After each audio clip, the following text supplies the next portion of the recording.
Ils n'avaient pas de ticket, mais par tous les moyens, ils ont réussi à s'introduire dans le stade. Des supporters qui escaladent les grilles, des tentatives de passage en force. Scène de chaos à l'entrée du Stade de France. Bilan 68 personnes interpellées, mais les forces de l'ordre et les stadiers sont débordés. Le coup d'envoi de la finale a dû être reporté de 35 minutes. Ce n'était jamais arrivé à ce niveau de compétition. À l'extérieur, les grilles sont désormais fermées, mais le match a débuté. Vous avez des tickets, messieurs? Oui, on a des tickets pour entrer, on en a un. Les mouvements de foule se poursuivent. Des milliers de supporters munis de billets restent bloqués. C'est pas possible. L'organisation, c'est un vrai bordel. Désolé pour les mots, mais c'est un bordel. Et ça, c'est France. C'est la honte pour vous. Je suis un peu désappointé, tu vois. J'ai mon ticket, je l'ai acheté depuis un certain nombre de temps et je ne peux pas rentrer dans le stade. D'après l'UEFA, des milliers de faux billets circulent. Pour les forces de l'ordre, difficile de faire le tri entre les détenteurs de ces tickets non valables et les auteurs de ces intrusions.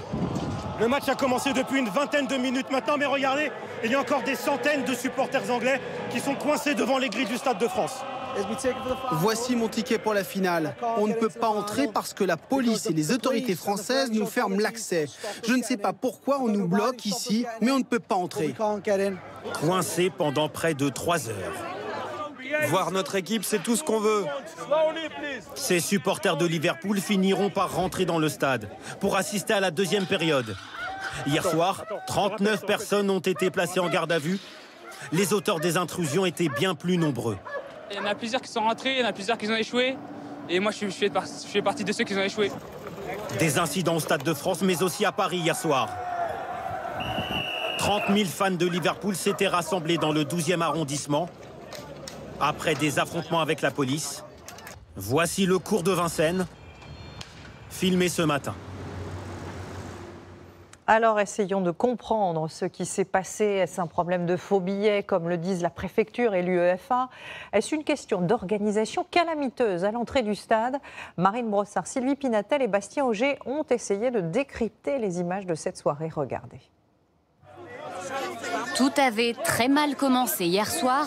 Avant même d'arriver au stade, des supporters bloqués à la sortie des transports en commun. Alors y a-t-il eu tout d'abord un problème de transport? Grève dans le RER B et à la sortie de la ligne D qui dessert le stade, premier goulot d'étranglement. Un mauvais aiguillage des supporters, des dizaines d'entre eux qui enjambent les barrières, de longues minutes d'attente et des supporters qui n'atteindront jamais les tribunes. Je suis arrivé en retard à cause de la circulation. J'arrive, on me dit, on vous laisse pas rentrer. Y a-t-il eu des défauts d'organisation? C'est vraiment chaotique. L'organisation des Français et de l'UEFA, c'est juste horrible. Pour entrer dans le stade, il fallait passer un premier filtrage.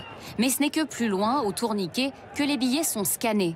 Des milliers de personnes sans ticket valide se sont donc retrouvées coincées sur le parvis, ici en rouge. Supporters ou pas, certains se sont mêlés à la foule et sont passés par-dessus les grilles sans que personne ne puisse intervenir.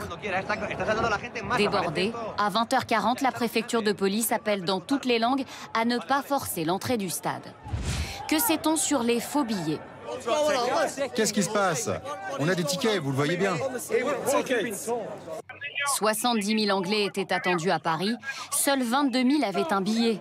Toutes les conditions réunies pour que le marché noir batte son plein. C'est ce qu'ont constaté certains spectateurs hier soir. Les gens qui ont acheté des billets pas chers, ils ne les ont pas achetés sur Internet. Ils les ont achetés devant le stade. Donc il y a quelqu'un peut-être qui achète un bon billet. Après les autres, ils photocopient. Tout le reste, c'est des faux. Voilà donc, selon l'UEFA, l'une des explications. Les tourniquets ont été bloqués par des milliers de fans qui avaient acheté de faux billets. L'événement devait initialement avoir lieu en Russie. La France n'a eu que 3 mois pour l'organiser. Et tous ces événements ne doivent évidemment pas faire oublier un double exploit. Exploit d'abord pour le Real Madrid qui remporte pour la 14e fois de son histoire la coupe aux grandes oreilles. Exploit également pour Karim Benzema qui affiche 5 victoires avec son club. Le joueur français de 34 ans peut donc légitimement commencer à rêver au Ballon d'Or.